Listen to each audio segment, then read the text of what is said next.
اعوذ باللہ من الشیطان الرجیم بسم اللہ الرحمن الرحیم۔ الثانی ٹی وی کے تمام دیکھنے اور سننے والے ناظرین کو ڈاکٹر عمران چودھری کا سلام۔ ناظرین، امید کرتا ہوں کہ آپ سب خیریت سے ہوں گے۔ آج کی ہماری یہ ویڈیو اسلام کے حوالے سے کیا اسلام ایک گورکھ دھندا ہے، پارٹ 2 ہے۔ تو ناظرین، اس ویڈیو میں ہم اپنے نئے مسلمان بھائی بہن دوست جو نیو مسلم ہیں ان کے لیے پچھلی ویڈیو میں بھی ہم نے بات کی تھی، تو انشاءاللہ اس سلسلے کو جاری رکھیں گے تاکہ ان لوگوں کے اندر موٹیویشن جو ہے وہ آئے، ان لوگوں کے اندر اسلام کو اچھے سے سمجھنے کی جو ایک امنگ ہے وہ پیدا ہو، نہ کہ وہ ہمارے ان فرقہ جات، ہمارے آپس کی لڑائیاں، تفرقہ جات کی وجہ سے وہ بدظن ہو کر ہمارے دین کے خلاف ہو جاتے ہیں، دین قبول کرنے کے بعد چھوڑ کر وہ مرتد ہو جاتے ہیں۔ تو ان کو ان سے بچایا جائے، تو یہ ممکن تو اللہ تبارک و تعالیٰ کی ذات کی مہربانی سے ہے۔ تو ہم مخاطب ہیں اپنے نیو مسلم بہن بھائیوں سے، یہ دل اس وقت دکھا ہمارے علماء اکرام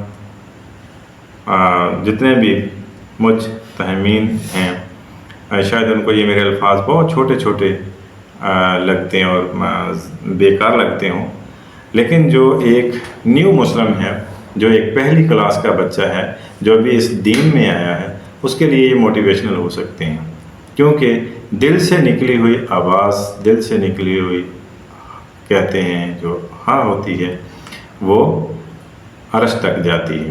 تو عرش والا رب جانتا ہے کہ کیا سچ ہے اور کیا جھوٹ ہے۔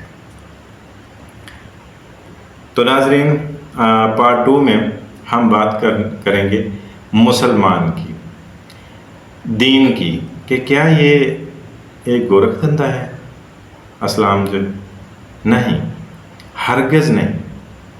اتنا آسان دین ہے، پیدا کرنے والے کی قسم، اتنا آسان دین ہے۔ آپ نے دین سیکھا، پڑھا، بلکہ پڑھا سیکھا تو ہے ہی نہیں، دین میں داخل ہوئے، لا الہ الا اللہ محمد رسول اللہ پڑھا اور اس کے بعد شہادت دی، تو آپ دین میں شامل ہوئے۔ اب آپ نے آگے کیا کرنا ہے؟ مولوی ڈھونڈنا ہے، عالم ڈھونڈنا ہے، کیا کرنا ہے آگے؟ کیا نبی علیہ الصلوۃ والسلام کے صحابہ جو تھے وہ کیا کرتے تھے؟ ان دنوں میں تو رسول اللہ صلی اللہ علیہ وآلہ وسلم خود موجود تھے ان کے درمیان، وہ تو نور النور زمانہ تھا، اور اللہ کی ذات کا کروڑ شکر ہے کہ ہم پیدائشی طور پہ مسلمان ہیں۔ اللہ نے ہمارے مقدر میں دین جو ہے وہ پیدا ہونے سے پہلے رکھا، مسلمان گھرانوں میں پیدا ہوئے ہم، تو ہمارے پاس یہ نعمت ہے۔ ہم اپنے جیسے بھی ٹوٹے پھوٹے الفاظ ہیں ان کو کسی کو توڑنے نہیں، جوڑنے کے لیے ادا کریں، تاکہ ہمارا اس دنیا میں آنے کا مقصد اگر وہ حاصل نہیں ہو رہا تو کم از کم تھوڑا بہت صحابہ رضوان اللہ علیہم اجمعین کے نقش قدم پر چلتے ہوئے کچھ نہ کچھ مقصد ہمارا پورا ہو۔ اور اس کو سیکھنے کے لیے علم جو ہے مہد سے لے کر لحد تک سیکھنے کا نام ہے۔ تو ہمارے مسلمان بھائیوں، نیو مسلمز جو ہیں ان کے لیے کہ جب آپ مسلمان ہو جاتے ہیں تو پھر کیا کرنا ہوتا ہے؟ کیا تسبیح پکڑ لیں اور نمازیں شروع کر دیں، یا پھر قرآن پاک لے کر بیٹھے رہیں؟ دین تو ایسا نہیں کہتا، یہ تو ہم لوگوں نے بنایا ہے ایسا سین۔ دین ایسا نہیں کہتا ہرگز۔ ہاں گیٹ اپ ضرور بنانا پڑتا ہے۔ اب آپ حج کے لیے جائیں تو یہ لوگ بڑے سوال کرتے ہیں کہ جی ہمیں جو کفار ہیں، غیر مسلم ہیں، سکھ حضرات ہیں، ہندو حضرات ہیں، دوسرے بدھ مت ہیں، جو بھی غیر مسلم ہیں، وہ یہ سوال کرتے ہیں کہ دیکھیں جی ہمیں خانہ کعبہ میں داخلے کی اجازت کیوں نہیں ہے، وہاں کیوں نہیں جانے دیتے؟ تو وہاں تک ڈاکٹر ذاکر نائک صاحب ہیں، انہوں نے بڑا اچھا اس کا جواب دیا، اچھا جواب دیتے ہیں۔ دوسرے علماء جو ہیں، میں سب سے محبت کرتا ہوں، مولانا طارق جمیل صاحب ہیں، تو جتنے بھی علماء اکرام ہیں میں سب سے محبت کرتا ہوں۔ تو انہوں نے بڑا ان کو اچھا جواب دیا کہ اس کے لیے ویزا لینا ہوگا، یعنی دین میں داخل ہونا ہوگا۔ تو اے مسلمان بھائیوں، مسلمان ہونے کے بعد گیٹ اپ جو ہے، اپنا طور طریقہ جو ہے وہ بدلنا ہوگا۔ اور قسم سے اتنا آسان، اتنا ایزی مسلمان ہونے کے بعد کیا طریقہ ہے؟ کوئی بھی عالم دین، میں یہ چیلنج نہیں کر رہا، میں ایک بات سمجھانے کی کوشش کر رہا ہوں کہ نبی علیہ الصلاۃ والسلام سے لے کر تمام صحابہ رضی اللہ تعالی عنہ تک کوئی صحابی بغیر داڑھی کے دکھا دیں جنہوں نے اپنی داڑھی منڈوائی ہو، جنہوں نے کلین شیو کروائی ہو، ایسا ہرگز نہیں ہے۔ تو یہ اللہ پاک کی ایک ظاہری علامت ہے، دین ہے مرد کے لیے۔ تو اللہ کے نبی کی داڑھی، اللہ کے نبی کے صحابہ کی داڑھی، تو یہ داڑھی شریف جو ہے یہ سنت رسول اللہ اور سنت صحابہ بھی ہے، تو اس کو رکھنا ہے۔ آپ بہت ساری چیزوں سے محفوظ رہیں گے۔ جب سنت رسول چہرے پہ ہوتی ہے تو یقین مانیے، مجھے نہیں پتا کیونکہ میں ایک عالم دین نہیں ہوں، ایک ڈاکٹر ہوں، زمانے کی ٹھوکریں کھائی ہیں، مجلسوں میں بھی گئے ہیں، محفلوں میں بھی گئے ہیں، جمعے کے خطبات بھی سنے ہیں۔ تو جو مجھے ذاتی طور پہ ایکسپیرینس داڑھی کا ہے کہ یہ بہت ساری فحاشی، بہت ساری گندی عادات، بہت سارے گناہوں سے محفوظ رکھنے کا ایک ذریعہ بنتی ہے۔ اب داڑھی کتنی ہو، بڑی ہو، چھوٹی ہو، لمبی ہو، چوڑی ہو، یہ مسالک نے آپس میں وہ تفریق پیدا کرنے کے لیے بنا دیا ہے۔ تو اس میں جو حضرت علی رضی اللہ تعالیٰ عنہ کی داڑھی سب سے چھوٹی تھی، یہ میرے پیر و مرشد پیر سید ظہور محی الدین شاہ صاحب برکات احمد عالیہ وزید مجدہ قدس سرہ نے فرمایا کہ سب سے چھوٹی داڑھی جو وہ حضرت علی رضی اللہ تعالیٰ عنہ کی تھی، اور ان کی جو داڑھی تھی وہ ایک مٹھی سے کچھ زیادہ تھی۔ اور داڑھی وہ ہوتی ہے جو چہرے پہ اچھی لگے۔ تو اے مسلمانوں، نئے مسلمان ہونے والے بھائیوں، اپنے چہرے پہ یہ داڑھی سنت رسول اللہ صلی اللہ علیہ وآلہ وسلم جو ہے وہ سجا لو۔ اور دوسرا نماز ہے، تو نماز ہر مسلمان جب بالغ ہو جاتا ہے تو اس کے اوپر فرض ہو جاتی ہے، ٹھیک ہے۔ اب نماز کیسے پڑھنی ہے جو مسلمان کرے گا تو اس سے آپ سیکھ لیں۔ میں نے پہلے بھی پچھلے پارٹ میں یہ عرض کیا ہے کہ یہ میٹر نہیں کرتا کہ آپ، ہمیں یہی لڑائی ہوتی ہے کہ نہیں یہاں پہ ہاتھ باندھو آپ، تمہاری نماز نہیں ہوئی۔ کوئی کہتا ہے آپ نے ہاتھ چھوڑ کے پڑھی تمہاری نماز نہیں ہوئی، کوئی کچھ کہتا ہے، کوئی کچھ کہتا ہے، تو یہ صرف ان کی ہٹیاں ہیں۔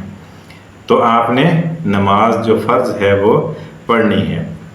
اور اس کے بعد روزہ ہے، تو روزے کے بارے میں قرآن پاک میں صاف ترجمہ، بالکل سادہ، کوئی اس میں اتنی کوئی چھپی ہوئی چیز نہیں ہے، وہ اللہ پاک نے بیان فرمائی ہے۔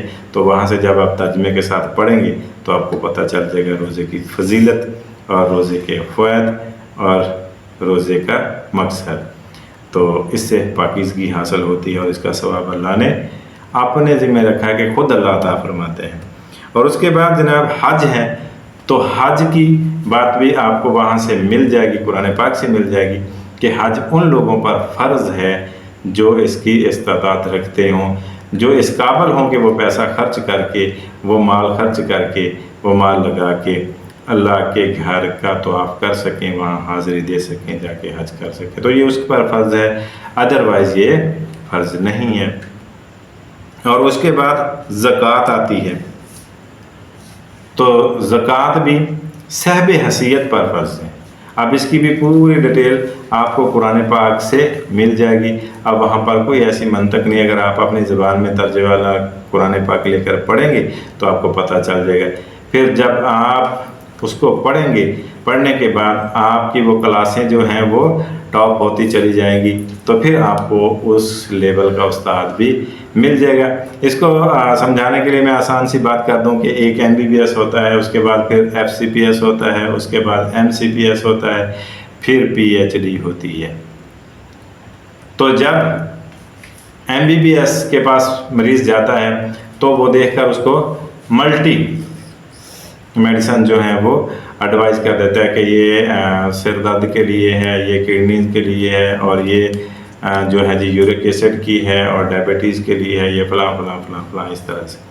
اسی طرح جب وہ FCPS کے پاس جاتا ہے، اس کی فیس بھی زیادہ ہوتی ہے، اس کا جناب مرتبہ بھی زیادہ ہوتا ہے، رولر ریگولیشن بھی زیادہ ہوتے ہیں، اور وہاں پر وہ اس میڈیسن کو شارٹ کر دیتا ہے، کہتے ہیں کہ یہ ہے، یہ پروفیسر ہے، FCPS ہے۔ اس کے بعد MCPS، وہ مزید ڈپلومہ بڑا ہے، تو جب اس کے پاس جاتے ہیں تو وہ بھی دیکھ کر کہتا ہے کہ جی دیکھیں جی یہ گولیاں ساری بند کر دیں، بس یہ والی گولی جو ہے نا آپ کھا لیں، اور ایک یہ والی کھا لیں، 2 ہیں، ان کو ڈبل ڈوز میں کھا لیں۔ یہ میں سمجھانے کے لیے کہہ رہا ہوں۔ تو اسی طرح جب ہم PhD کے پاس جاتے ہیں تو پھر وہ اس کی تحقیق کر کے، اس مرض کا ٹیسٹ کر کے، علیحدہ کر کے بتاتا ہے کہ بھائی جان یہ ساری علامات ہیں، اصل آپ کی بیماری یہ ہے، اس کے لیے یہ ایک گولی ہے، اور یہ ایک گولی آپ نے اتنے عرصے کے لیے کھانی ہے۔ تو یہ ہوا آپ کا صحیح علاج، اور یہی طریقہ ہمارے دین میں ہے۔ اور جب آپ نیو مسلمان ہوتے ہیں تو آپ کے اندر ایک جوش، جذبہ اور ایک اطمینان کا وہ ہوتا ہے، لیکن جب حالات کو دیکھتے ہیں، ہتھے چڑھتے ہیں جناب ہمارے، تو ہم سنی کہتے ہیں اور محفل میں چلیں، اور وہاں پہ جا کے جو ہمارے اکابرین موجود ہوتے ہیں، سادات ہوتی ہیں، پیر و مرشد ہوتے ہیں، تو ہم ان سے ادباً احتراماً جو ان کے ہاتھ چومتے ہیں، پاؤں چومتے ہیں، تو اس میں جو دوسرے لوگ صرف ایک لفڑا کرنے کے لیے وہ کہتے ہیں کہ دیکھیں جی یہ بدعت کر رہے ہیں، شرک کر رہے ہیں، وہ کر رہے ہیں۔ اب انہیں نہیں پتہ اس کلاس کا کہ یہ FCPS ہے، یہ MCPS کی کلاس ہے، وہ اس کو نہیں جانتے۔ اگر اسی کے ہتھے چاٹیں تو ہم سننے کہتے ہیں دیکھیں جی آپ نے ٹانگیں اتنی پھیلا لی ہیں کہ اب تو یہ نماز نہیں ہوئی۔ تو اس طرح کے مختلف یہ لڑانے کے، اب شیعہ حضرات ہیں تو وہ کہتے ہیں کہ آپ نے اتنی لمبی داڑھی رکھی، چھوٹی چھوٹی رکھیں۔ تو داڑھی کے معاملے میں احتیاط کریں، کیونکہ رسول اللہ اور صحابہ کی داڑھی جو ہے اس کا میں نے آپ کو بیان کیا۔ باقی یہ اوٹ پٹانگ جتنے بھی کٹے ہیں، اس کے سٹائل ہیں، یہ ساری یہودیوں کی ہوئی سازش ہے، تو اس کے پیچھے نہ چلیں، بلکہ یہاں تک سادگی دین سمجھانے کی بات کر رہا ہوں کہ اتنا سادہ دین ہے، اتنا پیارا دین ہے، اتنا منظم دین ہے، یہاں پہ تو کمپلیکیشن ہے ہی نہیں ہے۔ اب بالوں کے بارے میں تو 2 ہی طرز کے بال ہیں جو دین میں ہیں، باقی سب ایسے ہی ہیں۔ کیا زلف جو ہے وہ آقا علیہ الصلوۃ والسلام یعنی حضرت محمد صلی اللہ علیہ وآلہ وسلم کی سنت مبارکہ ہے۔ کیا ہے کہ وہ جو کان ہے آپ کا، اور کان کی یہ لو ہے، اس کے برابر بال پیچھے سے کاٹے ہوئے ہوں اور درمیان میں مانگ نکلی ہوئی ہو، یہ سنت ہے، رسول اللہ ہے۔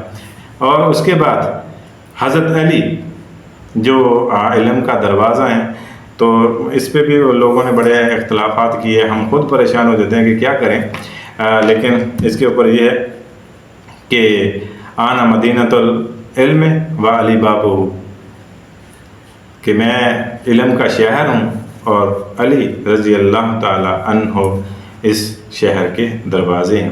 تو حضرت علی رضی اللہ تعالی عنہ نے جو داڑھی رکھی، وہ اس کا میں آپ کو بتا چکا، بالوں کی بات ہو رہی تھی، تو جو انہوں کے بال تھے وہ خشخشے یعنی کہ سارے سر کے اوپر سے برابر کٹے ہوئے اور چھوٹے چھوٹے سائز میں، اور اتنے چھوٹے بالکل وہ رگڑ کے جو اس کو کیا کہتے ہیں ٹینڈ عام زبان میں، وہ نہیں کی ہوئی تھی، بلکہ چھوٹے چھوٹے خشخشے بال جو ہیں وہ رکھے۔ تو میں نے جب سے اپنے پیر و مرشد شیخ پیر سید ظہور محی الدین شاہ صاحب برکاتہم العالیہ وزیدہ مجدہ قدس سرہ کو دیکھا، ان کا دیدار کیا بچپن سے، تو ان کے جو بال ہیں میں نے اسی طرح سے ہی دیکھے ہیں، اور داڑھی مبارک بھی ان کی ایسے ہی دیکھی، تو میں وہاں سے یہ سیکھتا ہوں۔ یہ ضروری نہیں ہے، پڑھنے کی بھی کوشش کر رہا ہوں، علم ایک سمندر ہے، تو میں ابھی تک پڑھنے کی کوشش کر رہا ہوں، اب زیادہ مزہ آتا ہے پڑھنے میں الحمدللہ۔ آپ دوستوں سے درخواست ہے دعا کی، خاص طور پر کہ آپ میرے لیے دعا کریں، اور میں ترجمہ تفسیر کے ساتھ قرآن پڑھنے کی لگن میں ہوں کہ اللہ مجھے اس کا موقع دے اور میں قرآن جو ہے وہ ترجمے کے ساتھ پڑھوں۔